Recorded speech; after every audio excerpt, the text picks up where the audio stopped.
lanjutkan ngaji kita, kitab Ayyuhal Walad, karangan Imam Ghazali. Nasihat selanjutnya tentang 8 nasihat yang diberikan oleh Imam Ghazali kepada muridnya.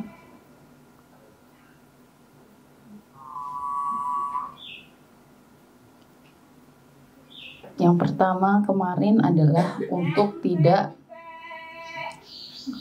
berdebat dengan orang bodoh, tidak berdebat dengan orang yang hasud. Karena berdebat dengan orang yang sudah hatinya diliputi oleh kebencian,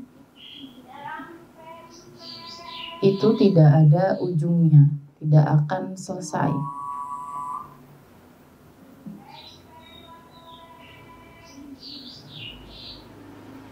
Karena guru itu bagaikan dokter dan murid itu bagaikan pasien. Jadi pertanyaan-pertanyaan murid kepada gurunya itu adalah penyakit dan jawaban guru adalah obat. Tapi tidak semua pertanyaan murid kepada guru bisa dijawab. Murid-murid yang pertanyaannya isinya ngetes doang, atau pertanyaannya isinya itu adalah kedengkian atau ngetes gurunya, ini pertanyaan yang seperti ini tidak perlu dijawab. Lalu kata Imam Ghazali juga harus meninggalkan pertanyaan-pertanyaan orang yang bodoh atau merasa pintar. Seperti di sini, wathani, kita lanjutkan ngaji kita. Bismillahirrahmanirrahim. Ayyuhal walad, wathani antakuna illatuhu minal hamaqah. Lalu yang kedua, untuk meninggalkan pertanyaan-pertanyaan orang yang bodoh, orang yang dungu atau sok pintar. Wa huwa aidan la yaqbalu al-ilaj. Maka pertanyaan yang seperti ini juga tidak perlu dijawab. Ada pasien sakit, tapi dia sudah sok pinteran tentang obatnya. Dia ke dokter cuman mau nunjukin apa yang dia tahu, padahal apa yang dia tahu ini sesat atau keliru. Dok, aku sakit ini kan, obatnya ini kan.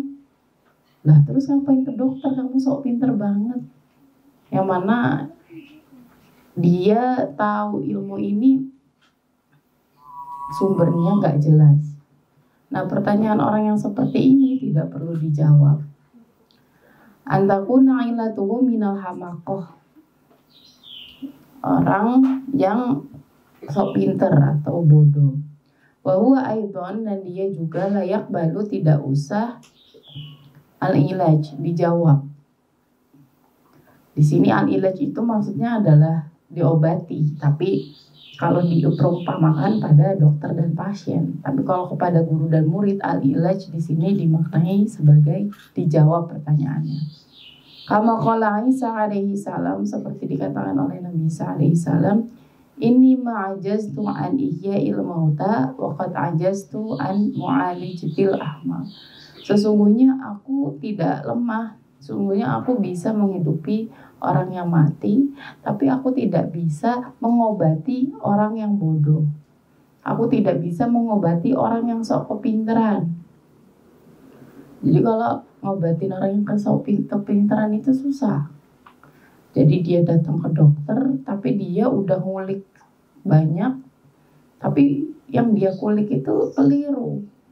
Nah, terus ngapain ke dokter? Nyampe ke dokter, dia bilang, aku sakit ini ya dok, kayaknya aku obatnya ini kan dok, kayaknya ini dah.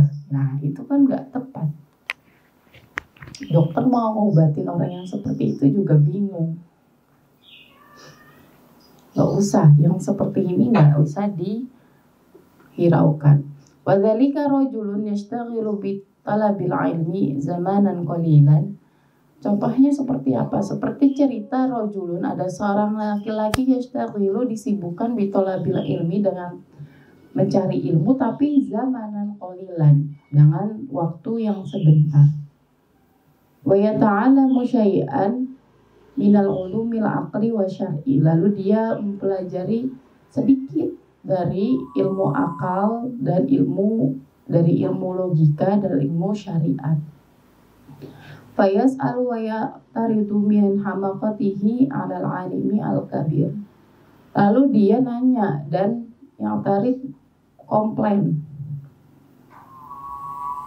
min hamaqatihi, dari kebodohannya dia, 'alal 'alimi, kepada orang yang lebih alim, al-kabir, seorang pemuka alim yang besar, al-mamdi al-umruhu fil ulumi akli wa syar'i.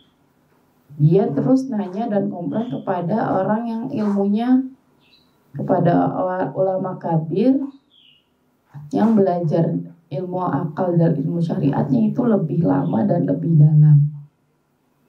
Jadi kalau ada dokter masih magang, masih sebentar belajarnya, terus komplain sama dokter sepuh, nah ini kan gak apple to apple.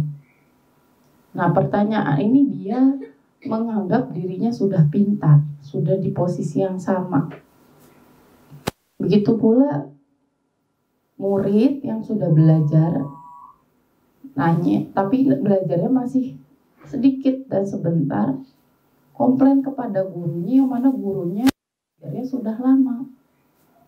Wahadal ahmak, maka yang seperti ini adalah orang yang bodoh, la ya'lamu, tidak mengetahui. Wa yadhunnu, dan dia mengira, annama ashkala alaihi huwa aidan mushkilun lil 'alimi al-kabir. Dan dia mengira apa yang diragukan dia, apa yang bagi dia sulit, pasti sulit juga bagi gurunya. Faiza lam yatafakkar hazal qadar yakunu su'aluhu minal hamaq. Nah, pertanyaan seperti ini adalah pertanyaan orang bodoh. Jadi nggak usah dihiraukan, nggak usah dijawab. Jadi belajar keilmuan itu semua ada stepnya. Belajar ekonomi, tapi kan dari kecil belajar matematika dulu. Apakah belajar matematika langsung perkalian? Enggak. Harus tahu angka dulu, 1, 2, 3. Setelahnya belajar tambah-tambah, kurang, kali. Itu ada step by stepnya. Begitu pula belajar agama. Belajar agama juga ada step-stepnya. Gak bisa gak belajar bahasa Arab, gak belajar nahwu, gak belajar sorof, langsung ngambil dari YouTube, terus ngomong tentang hukum ini, hukum itu. Nah, itu juga keliru. Makanya semua ada step-stepnya. Makanya semua harus sesuai dengan porsinya. Dan jangan pernah ketika kita sudah belajar sedikit, kita sudah mengetahui sedikit tentang ilmu, jangan merasa sok kepintaran lalu mengkomplain mau gurunya, yang mana gurunya belajarnya sudah lebih lama.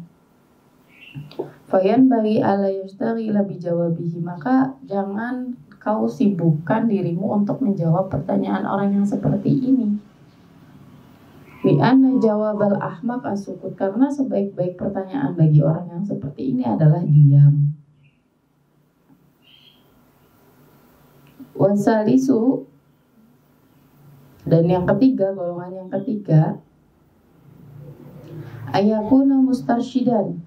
Jadi kan kemarin Imam Ghazali bilang ada 4 golongan orang yang suka bertanya. Yang 3 itu gak usah dijawab, yang 1 boleh dijawab. Nah, yang kemarin orang yang pertama yang gak usah dijawab adalah orang yang hasud. Yang kedua adalah orang yang tadi sok kepintaran. Dan yang ketiga adalah ayyakuna mustarsyidan wa kullu ma la yafhamu min kalamil akabir yahmilu ala usuri fahmihi. Dia nanya memang ingin meminta mustarsyidan, petunjuk.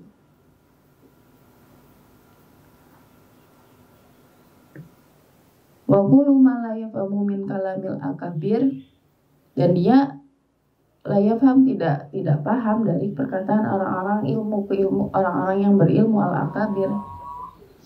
Yahmilu ala kusuri fahmihi, tapi dia gak paham tapi pengen nafsirin sendiri. Ini juga bahaya. Memang pertanyaan dia untuk wakana su'aluhu lil istifadah. Memang pertanyaan dia untuk su'aluhu, pertanyaannya lil istifadah, untuk beristifadah, untuk meminta manfaat. Lakin yakunu balidan, tapi dia sebenarnya pada dasarnya orang yang bodoh. La yudroku al-haqa'iq, dia tidak mengetahui hakikat. Jadi tadi yang kedua dia lumayan pinter tapi ngetes gurunya. Pinter tapi baru sebentar belajarnya, tapi ngerasa baru belajar di YouTube sebulan, ngerasa belajar 5 tahun sama guru. Nah ini yang kedua. Tapi kalau yang ketiga ini pada dasarnya bodoh, tapi dia pengen nafsirin perkataan-perkataan gurunya. Oh gini ya guru, ini tafsir ini maksudnya ini ya, atau kitab ini maksudnya gini ya, padahal dia bodoh, tapi dia nafsirin dengan sesukanya dia. Atau misal kalau di sini adalah diperumpamain bagaikan dokter dan pasien, berarti seperti seakan-akan jika dokter bilang nih minum obat ini selama 7 hari, kata dokter gitu. Nanti pasien bilang, oh berarti kok udah 7 hari sembuh ya dok? Nah, kan gak pasti. Jadi pertanyaan-pertanyaan orang yang pada dasarnya bodoh, tapi dia senang menafsirkan kalam-kalam, perkataan-perkataan orang yang besar. Nah ini sering terjadi di zaman sekarang. Ada isu apa, atau misalnya ada statement apa yang dikeluarkan oleh seorang kiai atau seorang pembesar keilmuan. Nah nanti netizen pada komplain. Nah kalau misalnya netizen komplain dengan beberapa sumber yang jelas, itu adalah kritik yang masih diperbolehkan dan dengan niat untuk menunjukkan kebenaran yang dengan cara yang benar, itu masih dibolehkan. Tapi kebanyakan zaman sekarang ketika ada suatu isu atau ada statement dari seorang yang alim, bahkan ulama yang alim yang ngajinya sama guru dan guru-gurunya ke atas, kiai-kiai gitu ya, bisa merestatement sesuatu, yang komentar ngajinya aja baru berapa tahun di pondok, masih mending ngaji, yang kalau nggak ngaji sama sekali. Nah ini pertanyaan orang yang seperti ini gak usah ditanggepin. Makanya kalau misalnya ditanggepin, turun muruahnya si orang ini, karena memang orang yang nanggepin ini memang bodoh. Nah makanya kita jadi orang yang jangan mudah kebawa suasana, jangan kesusu atau pengen keikut-ikutan tenar. Wah ada isu ini, komentar. Kamu harus tahu dulu kapasitas keilmuan dirimu. Apakah isu itu atau statement itu adalah sesuatu yang kamu kuasai atau tidak? Kalau tidak, ya nggak usah ikutan komentar. Orang kamu tidak menguasai. Tapi kalau zaman sekarang, orang senangnya komentar. Nggak punya ilmu, nggak punya ilmunya, nggak menguasai, tapi dikomentarin. Padahal yang dikomentarin orang akademisi atau ulama, alim ulama, yang ngajinya, yang belajarnya puluhan tahun. Nah, itu pertanyaan-pertanyaan orang yang seperti ini juga nggak perlu dijawab. Falayan bagi al-istighalu, maka tidak perlu kamu istighalu disibukkan bijawabihi, dengan menjawabnya. Aidon juga.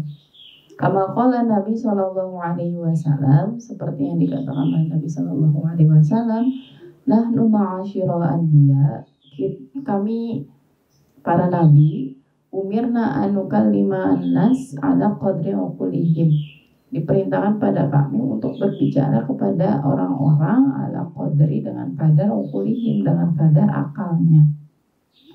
Jadi juga menjadi seorang guru atau menjadi seorang dokter harus sesuai porsi ketika memberi pelajarannya. Oh, ini orangnya kurang pinter, berarti gak usah dikasih ini. Oh, si orang ini belum pernah ngaji kitab ini, berarti gak usah dikasih jawaban seperti ini. Makanya dulu kalau di Mesir saya itu suka kalau ada murid yang bertanya kepada gurunya, guru suka nanya gini, kamu udah hatam kitab ini belum? Udah. Kitab ini udah belum? Udah. Nanti dijawab sesuai dengan kadarnya dia. Nah, ini penting.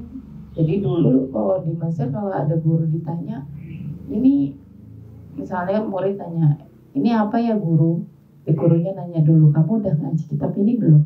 Belum. Oh, berarti kalau belum, gurunya tahu posisi cara menjawabnya. Jadi cara menjawab juga ada caranya, bertanya juga ada caranya.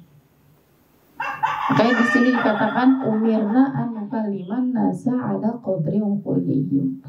Nabi sudah diperintahkan untuk menjawab pertanyaan manusia dengan kadar akalnya. Ya kan? Nah, kalau seperti pertanyaan anak-anak kecil itu kan suka banyak nanya. Kok gini sih, kok gitu sih, kenapa kalau malam gelap, kenapa kalau siang terang. Masa mau kita bilang karena ada perputaran bumi nak. Nah, ada orang anak kecil 4 tahun, kenapa hujan mah? Iya kak, soalnya itu adalah terbentuk dari butiran-butiran air yang naik ke atas menjadi pusing anak 4 tahun. Ya kan gak gitu. Atau pasti kita jawab dengan pertanyaan-pertanyaan, dengan jawaban-jawaban yang simpel. Dan juga jangan, tadi anak kecil nanya, kita jangan ngasih yang berat. Walaupun sekalipun orang tuanya adalah saintis misalnya. Kenapa hujan pak? Kenapa hujan papa? Ya soalnya ini adalah terbentuk molekul-molekul di atas. Wah, pusing. Kan gak cocok. Misalnya dijawab dengan jawaban yang lucu-lucu. Iya soalnya awannya nangis, sedih. Tapi kalau ada orang umur 30 tahun, pak kok hujan sih? Iya soalnya awannya nangis. Lah gak cocok. Kan jadi lucu. Nah, jadi guru juga harus tahu seninya cara menjawab. Ya, jangan ngerasa kepinteran akhirnya jawab pakai ilmiah, tapi yang nanya bingung. Apaan ya? Akhirnya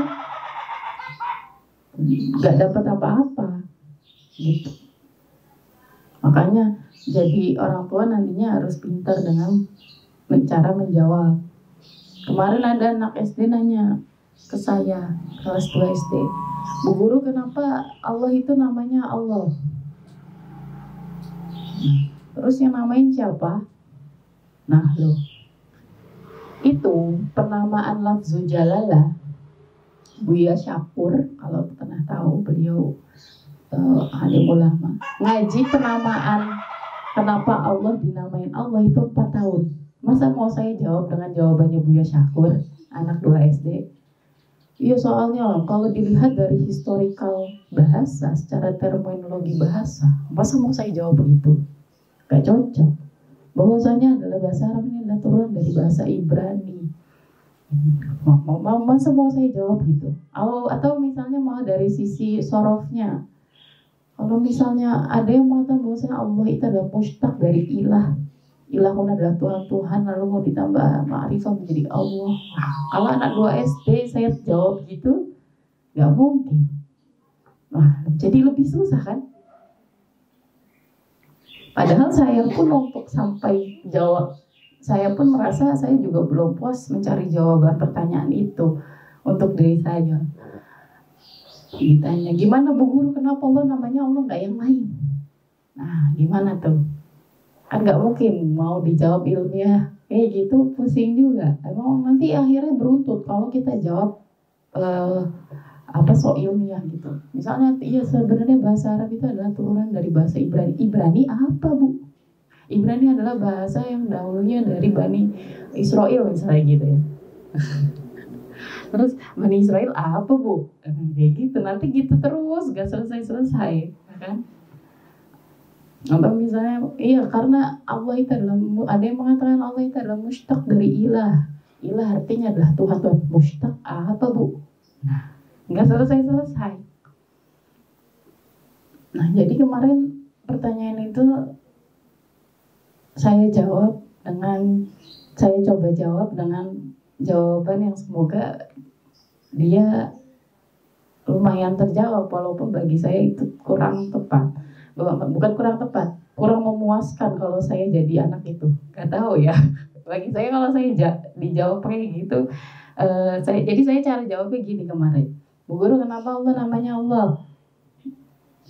Nah, karena di dunia ini nggak ada yang lebih keren lagi selain nama Allah. Nama saya keren tau bu. Emang namanya siapa? Namanya Rohman bu. Jadi lafaz Allah itu saking kerennya. Jadi Allah gitu ya. Kalau misalnya itu berarti ada 4 huruf ya. Alif, hamzah, lam, ha. Kalau alifnya hilang jadi billah, maknanya juga tetap Allah. Kalau lam yang pertama hilang jadi lahu, maknanya juga tetap Allah. Kalau lam yang kedua hilang, ya, huruf pertama, kedua, ketiga hilang jadi hu, maknanya juga tetap Allah. Coba tadi nama kamu siapa? Rohman. Rohman R-nya orang hilang jadi Ohman, kamu nengok nggak? Enggak, orang bukan nama saya. Rohman R sama O-nya hilang jadi Heman. Kamu nengok nggak?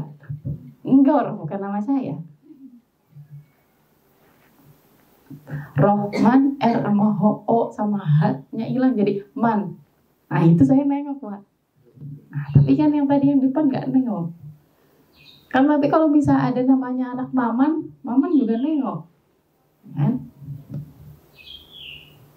Nah berarti kamu namanya gak, kamu spesial, tapi penamaan Allah lebih spesial.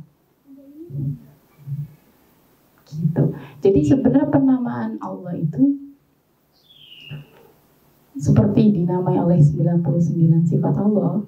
Jadi semua nama-nama baik itu boleh ya kita boleh kayak ya Rohman, kita manggil Allah dengan ya Rohman itu boleh, dengan sesuatu nama penamaan yang baik. Tapi nah kalau yang nama-nama Allah yang kayak Rahman, Rahim itu boleh dipakai oleh orang lain.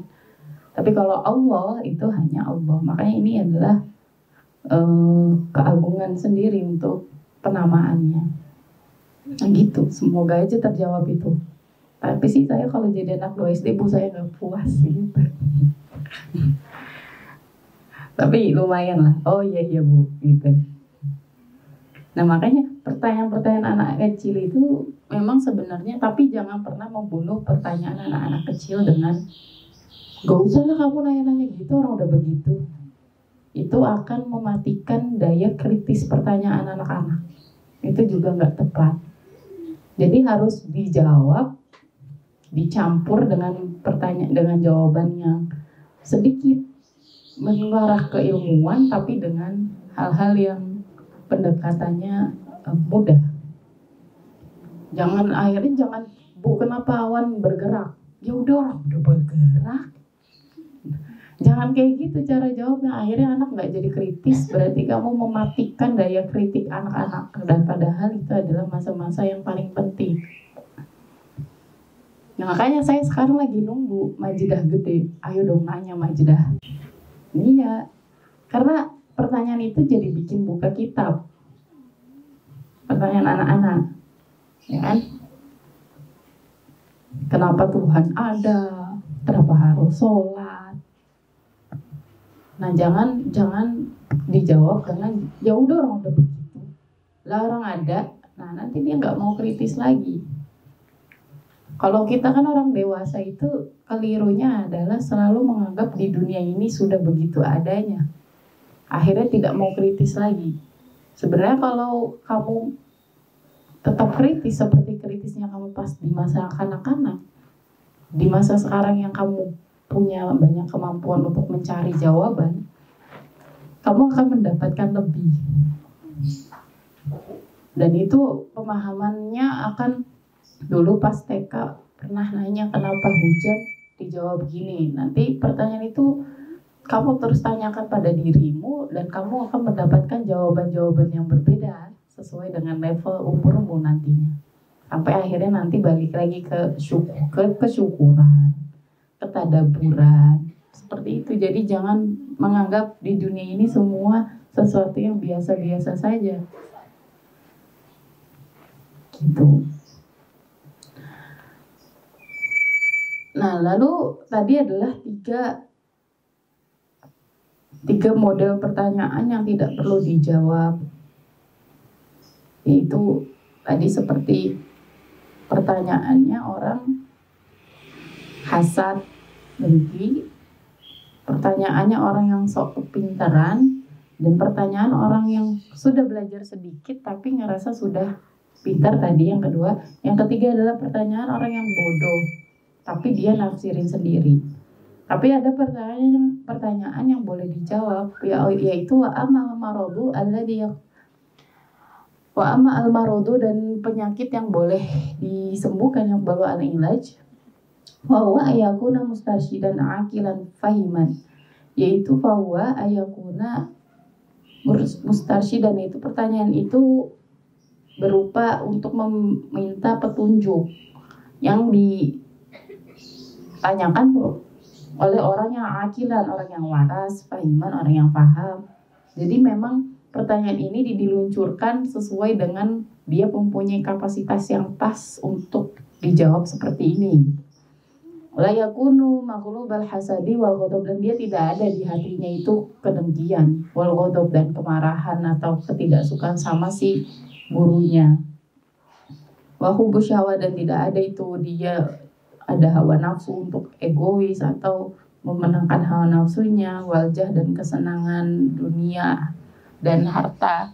Jadi dia murni bertanya karena keingintahuannya, dan dia sudah pada tahap yang pas untuk menerima jawaban itu, dan dia mempunyai kecakapan untuk menerima jawaban itu.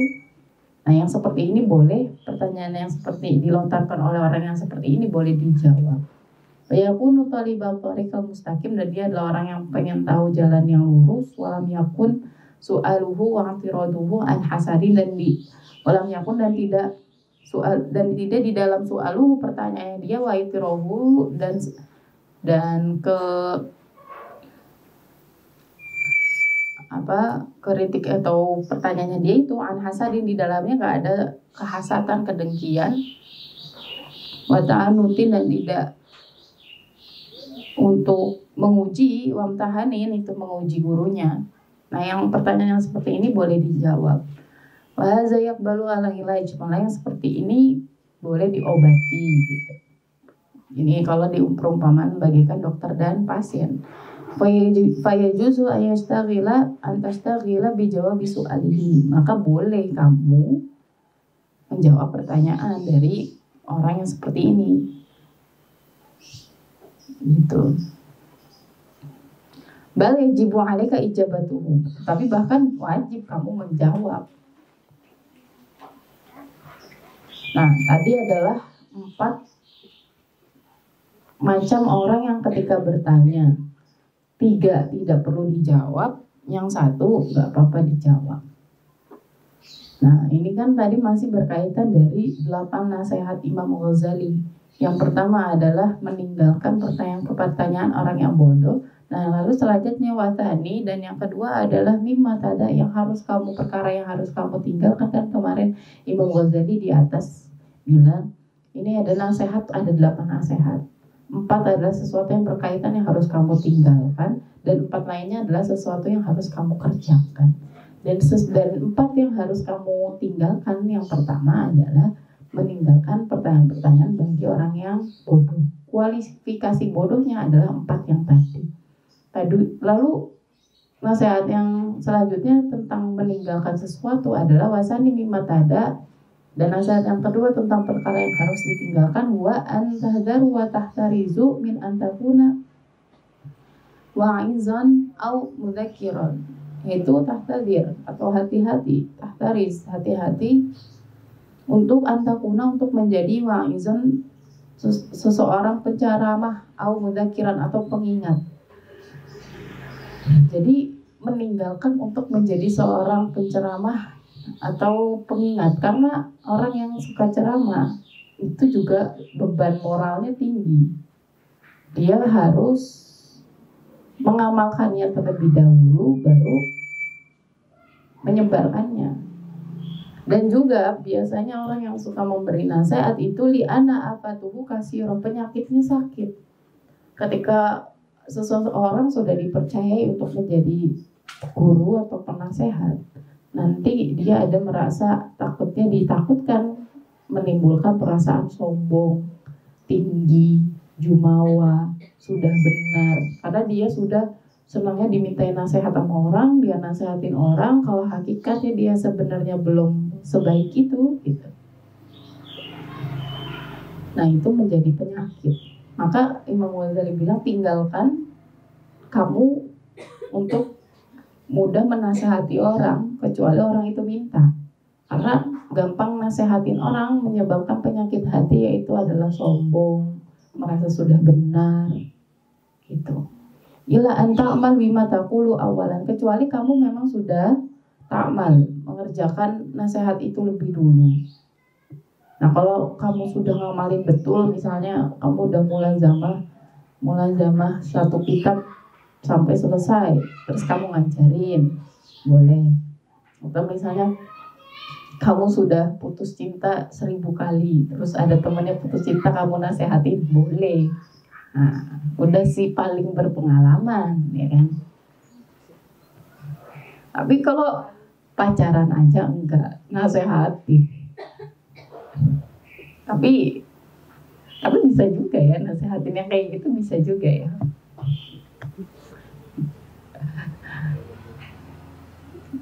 Nah gitu, jadi kalau kamu berpengalaman sudah mengamalkannya, itu boleh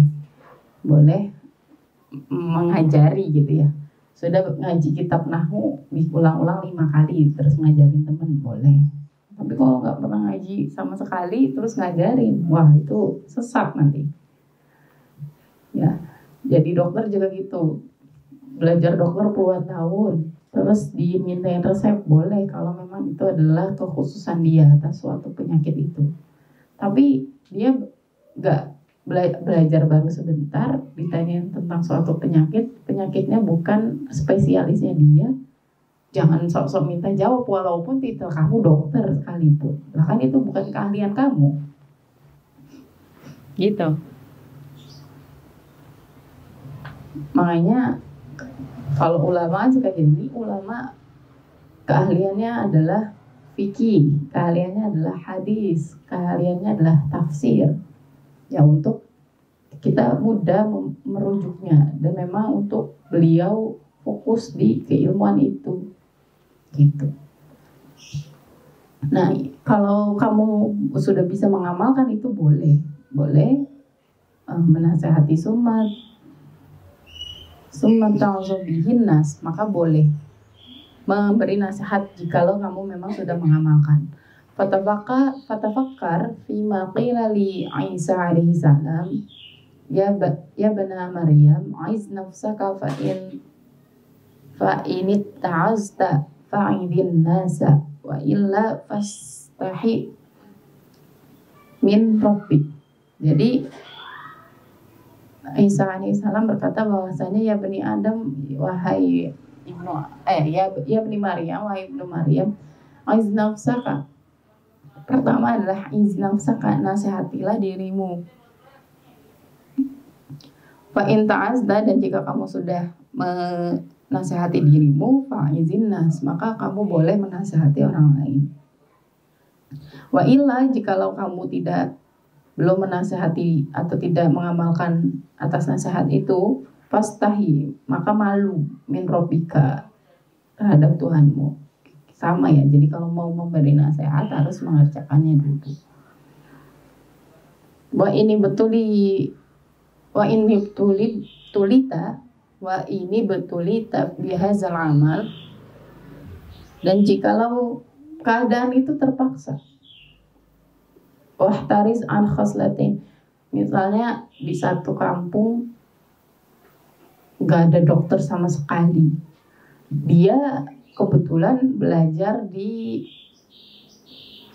kesehatan 2 tahun.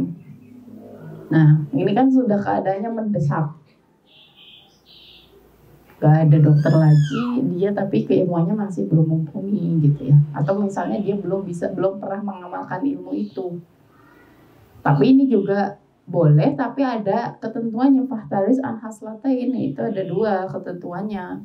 Al-ula, yang pertama, anitakalufi fil kalami bil ibarati wal isyarati wa tawamati wal abiyati wal asy'ar.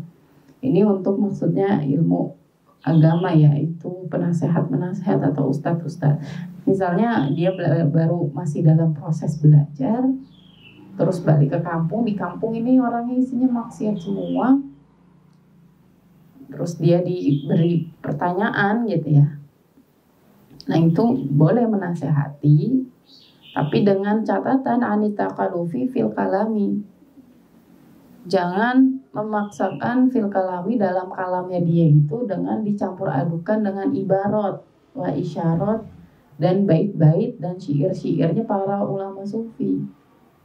Jadi dia pahamnya belum sempurna, tapi memang keadaan yang mengharuskan dia untuk menjawab suatu pertanyaan itu boleh dijawab, tapi jangan dengan ibarat-ibarat yang kamu belum kuasai. Lian Allah Ta'ala yubghidu al-mutakallifin wa takallufi al-mujawiz, karena orang yang memaksakan diri untuk menggunakan istilah-istilah akademik atau istilah-istilah sufi di sini itu at-takalluf al-mujawizu anil hadi, yaitu memaksakan diri untuk menggunakan istilah-istilah diksi-diksi yang seperti ini keluar dari batas, ya dulu ala kharabil batin, dia akan merusak batin ya. Dia belum menguasai itu, tapi dia karena pernah dengar nih pakai diksi-diksi ini biar menarik dan seperti akademik pada umumnya, padahal dia tidak menguasai, itu bahaya. Ala kharabil batin, bisa merusak batin, wa ghaflatil qalbi, dan kerusaknya hati. Nah itu, jadi kalau misalnya yang kedua itu Imam Ghazali, yang pertama adalah tinggalkan pertanyaan orang-orang bodoh, yang kedua adalah tinggalkan menjadi seorang yang suka memberi nasihat tapi kamu belum mengamalkannya. Itu.